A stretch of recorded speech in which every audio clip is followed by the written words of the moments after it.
This episode of Around the Grounds with Chocco is brought to you by Central Murray Live, 1332 3SH and 107.7 Mix FM.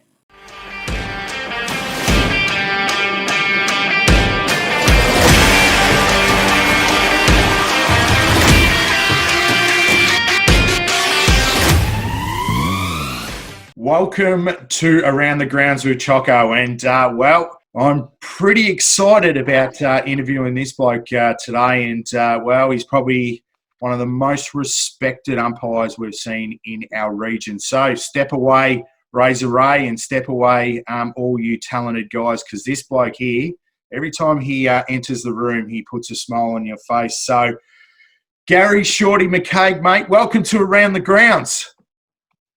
Thanks, Chocco. Thanks for having me, mate. Let's have a chat and have a look at your stellar career. You're still into it, but mate, let's go back to your footy career. 250 games, mate. Where did you play? What position did you actually play? In the ruck, mate. Oh, mate, you would have been a handy ruckman in your time. Well, I was really a rover, but the ruckmen were having a bit of trouble getting to the ball in, so I used to take the ruck anyway. So, but no, that's all right. No, I played probably about 250 games of Aussie drills. I started with Kundruk Tigers. Then I went into national service in 1972, and up in Queensland, I played with a mob with the army group called Walgaroo, and they were a new team, and they got all their jumpers that year supplied by St Kilda Football Club. So all their uniforms were free of charge. So I played with Walgaroo for that 12 months up there. Pretty warm area, good conditions, no changing rooms. If you wanted to get changed, if you didn't turn up in your footy gear, you had to change behind a car or in a car. But it was a good time in the army up in Townsville. Then I come back home again and finished off coming up to play with Naya for 2 seasons in the Mid-Murray Football League. Now, was that Naya before they became Naya West? Yes, it was Naya. Definitely Naya. Was the coach in 74, 75 was Yabby Polton. Yeah, very good coach. So let's have a chat. Obviously, you've been a fantastic stalwart, particularly around your umpiring. 43 years as an umpiring. How did you get involved in umpiring? Well, it was a bit funny actually, because I had a car accident in 1974. I hit 4 cows going home from training from Naya one night for McNeil's out at Mile. Anyway, I bunged up my left wrist. I haven't got much movement in my left wrist and my left knee. I lost half a kneecap. Anyway, I come back and played the last 3 games, I think it was, that year in 1974. And then I tried to play the next year, but being a rover, I couldn't do what I wanted to do. I couldn't twist and turn and whatever. So I was assistant manager at Goodyear Tyre Service. And the boss there was John Hosking, super coach in country football and involved with Warraneen. And he tried to get me involved to go out to Warraneen to be an administrator or some sort of capacity out with the Tigers, see. Anyway, I thought about it, and then I said, Len Matheson was next door at Brooklyn Masons, and he was the boss of the umpires. And he heard I wasn't going to play football again. So he used to come in twice a day, every day for about 3 months in the off season, and pester me about becoming an umpire. And I used to say to him, I said, get away, Len. I said, I hate those white maggots. I've never ever liked them ever. I said, I couldn't become an umpire.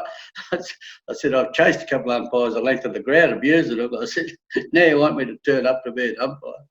Anyway, he kept coming, and it was about late January. And he come in one day and I said, look, what I'll do, just to make you happy, I'll turn up at training and I'll see how it goes. And if I like it, I'll stick around. So that was in 1976. History tells you it's 2020 and I'm still an umpire, so I've enjoyed it. Well, you talk about it 43 years later and 1,300 games, but, mate, you started off, and I don't know if most people would know this, but 27 years as a field umpire. Why did you choose field umpiring to start off with? Well, I just come out of football, so I basically, well, everyone that plays football always knows the rules. So all I had to do was probably practice how to bounce the ball, and I thought I'd be a complete umpire. And I was going to just go umpiring for 12 months, get fit, and get over my car crash injuries, then go back and play football. But after the first 12 months of umpiring, I thought, well, gee, I'm still pretty fit. I got no injuries. I got no cuts across the eyes. I've been having hit. Because being a small player, every time you run past a pack, someone would whack you and either get you just above the knees in the wrong spot, or if you're going past and dodging someone, they hit you across the top of the head. So, yeah, and I thought, oh, well, I wake up every Sunday morning, I'm feeling all right. I might just stick at this umpiring. So I took central umpiring because I reckon it was more involved in the game. And it wasn't as much run as boundary umpiring. I didn't work out how the boundary umpires had to run so far and get so much less pay than what all the centrals did. So I did it for the big money. Like, it was $27 to umpire a senior game them days. $27 to umpire a senior game, and would there have only been the two of you back then? One, mate. One umpire? One. We used to run the diamond. One umpire. It was only the last couple of years when I was central umpire that it went from two umpires. So I had a fair few games as a two umpire situation, so that was all right. And in the early days when I started goal umpiring, we were short of umpires. Then I'd just fill in as a third wheel, stay in the 50, so I didn't have to do too much running. So, mate, when we talk about your umpiring, you've been involved in a number of different games, mate. Tell us about 1993, the senior grand final between Warraneen and Swan Hill. You umpired with your son, Marcus. Tell us about that moment. Yeah, that was really good. That was the first time it had ever happened in the league. I was goal umpiring then, and he was the central umpire, and he went on after that and umpired probably 10 grand finals in a row or something, and he made himself unavailable for a few grand finals, but because he become the advisor coach, so he thought he may as well give someone else a go instead of doing it himself. Even though he was probably the best umpire to do the job, he stood aside and let someone else do it. But it was a bit of a thrill, to umpire there with him. So you've done around about 40 grand finals, umpired through a number of different leagues. We talk Wimmera, we talk the Old Herald, Mid-Murray, Central Murray, Golden Rivers, Bendigo, mate. The only one you didn't do was the AFL. Did you ever consider going to the VFL back then? We nearly got to go. One year there, the umpires went on strike. Can't remember what year it was, but the VFL umpires went on strike, and Kevin Mitchell, who was the boss of the umpires at that time, he contacted every major league of umpires, and there was two people picked to go and umpire in the VFL that Saturday round if they didn't come back or didn't get the contract they wanted, the VFL umpires. And it was up until 3 o'clock, I think it was, on the Friday afternoon, that they'd come to an agreement with the umpires, and then we missed out. Now, we talk about some VFL umpires, mate. You've umpired with the likes of Hayden Kennedy, Ben Sheep, Darren Golds, Spink, all been 400 plus games in the VFL, AFL. Tell us about what the experience is like to umpire with terrific blokes like that. Well, those three blokes were really good, and they went on to be champions in their game in VFL and AFL umpiring. They all umpired over 400 games each. Hayden Kennedy even to this day, is the boss of the umpires in the AFL. So he's only about my height too, so 6'3", so that's all right. But he's a great bloke. And Brian Sheen, well, it was funny with Brian Sheen, the league wanted to have a game with a mid-Murray umpire and a VFL cadet umpire together so that they could see if our standard of umpiring was as good as what the cadets were. So I got chosen to umpire a game down at Boga with Brian Sheen, and everything went off 100%. So that's how the mid-Murray umpires and the VFL cadets got to umpire together. Now, so that's how they picked the standard. You spent a year in the 90s critiquing talented junior umpires. Yep. Tell us a bit about that role you had with the AFL and what was involved. Well, once again, that was my boss at the time was Kevin Mitchell, and I had to answer to him, and I had all the northwest zone. So my area, and I was running a service station at the time, and it took up a fair bit of time because you didn't know, like he'd ring you up and say, right, you got to go to Sunraysia and critique a junior up-and-coming umpire there. They're having a night series at Ripple. So you had to leave, and away you'd go travelling. Well, one night I went to Ripple to critique this young junior umpire, and by the time I got there, then they were an hour late because they'd had trouble with the lighting. And so the night finished probably about 11:45, and by the time I got home, it was nearly about 3 o'clock in the morning. And you used to get paid. It wasn't too bad. Like, you're a well-paid man with the AFL at one stage. No, it was. I used to do it because I loved working with junior umpires, and if they went on and become really good umpires, you could see down the track that you had an involvement in it. And so, I used to run seminars and clinics over at Wimmera, North Central, in Northern District League. So it was really good involvement with the up-and-coming umpires. In junior sport, that's what I loved. Now, I heard a whisper, and I don't know how true it is, and I'd like to hear it straight off the back. But is it true you're the main reason that one of our he's a great player for Swan Hill, Michael Frost, got picked up to play with Footscray at the time? Is it true you're the man that got him there? That is correct. I'll take the pat on the back.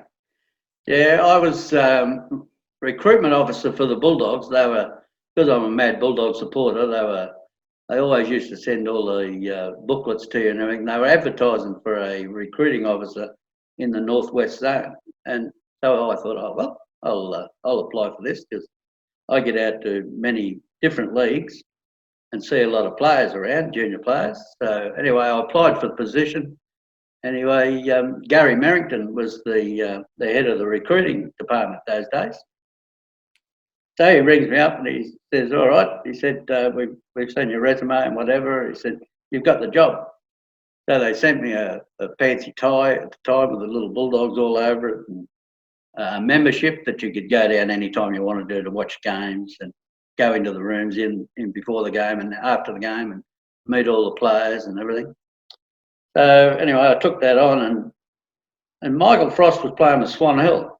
And the only thing wrong with Frosty's game, he didn't have a right-hand side of his body, but he could jump, run, tough, kick the ball a mile. So I thought, I'll nominate Frosty for a recruiting spot down at the Bulldogs.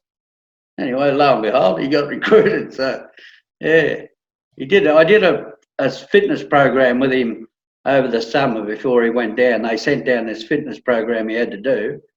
And like Michael Frost, he was a bit wild. You thought, well, is he going to stick to this or is he just going to tell me to get on my bike and go, But he wanted to have a crack at it. And so, yeah, he got down there and he became a good player with the Bulldogs and then ended up at St Kilda after that. So yeah, he certainly did have a fantastic... Number 41 he was, Chocco. Number 41? Yeah.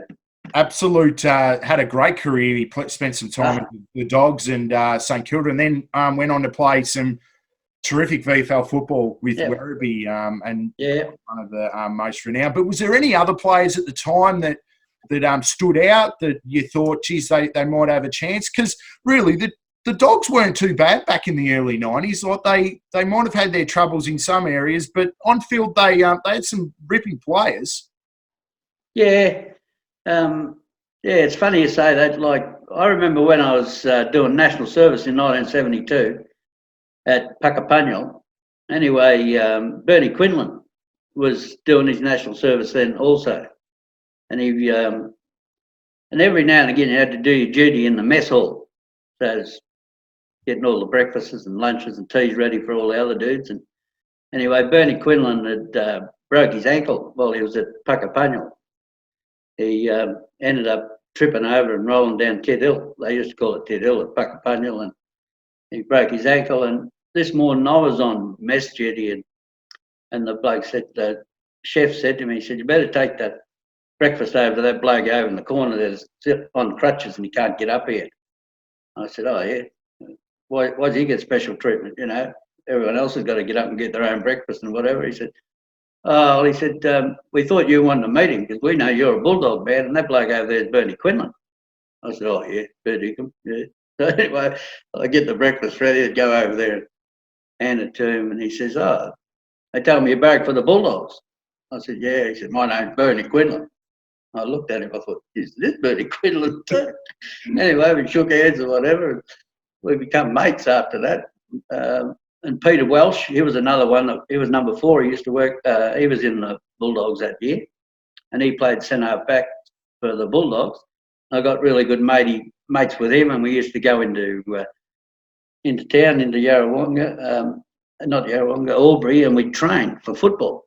So Peter Welsh's foot was about, you know, he'd take about a size 15 in a boot, and I only took about a 5.5. I could have fit both my feet in one of his boots, but yeah, they were really nice blokes. So yeah, it's funny how you get to meet blokes in different positions and different circumstances. You sure do, mate. You've umpired, and we spoke about this recently, a number of different matches. You've done the old Vic Health interleague games. You've done. Let's talk about some of the players that you've seen across the line, mate. Mention some of the greats you've seen. Who are the players that have stood out and you sat there either as a fielder or a goal umpire and going, geez, this bloke can play? Yeah, I reckon, you could go on and on and on, but I still reckon Mark Boss, who come from Geelong, I still reckon he's the best player I've probably witnessed in the Mid-Murray, Central Murray Football League. He was a classy player. He's actually related along the line to me because his wife is my twin brother's sister's wife's sister. So we're related, and we see him probably every Christmas time. But he's a top bloke, and he's got a young bloke that could make league football, but not even interested. And he's going to uni at Geelong, Deakin Uni. But Dean Bennett, yeah, look, if he wanted to go and play VFL football, he would have just walked straight in, I reckon. Dean Bennett, he's so skilled. Jason Cockatoo played with Naya, Indigenous player. You know, like he was probably the best Indigenous player in Australia, and he was a great player with Naya. And his son now plays with your mob, Geelong. Yep. What's his Shay? Is it Shay Cockatoo or what's his name? No, Shay was a relative. There's yeah, well, he's only a young bloke. You got that. Yeah, he's been troubled with some injuries. Yeah, but he's going to be a really good player too. Darryl White, he's a bit of a funny bloke. Darryl White, he used to always call you Mr. Umpire. Like, even matter when I was goal umpiring, I remember the first game I had it, and he was standing right beside the post, and someone from Naya was having a shot for goal, and I'd give it a point because it just missed. And he's standing right behind me. He said, "Yes, Mr. Umpire, you got that one right, but I'm watching." But he was a nice bloke. Jimmy Jess, yeah, come from Richmond. Played with Balranald in those good times. Eric Curette, I don't know whether you remember Eric, but I reckon Eric come from the Essendon Districts League or something like that. Yeah, well, he was a great player. Like, he was just a ball magnet. Gavin Lloyd, Mr. Nice Guy from Balranald. I think he tried out with Brisbane Bears or something early days.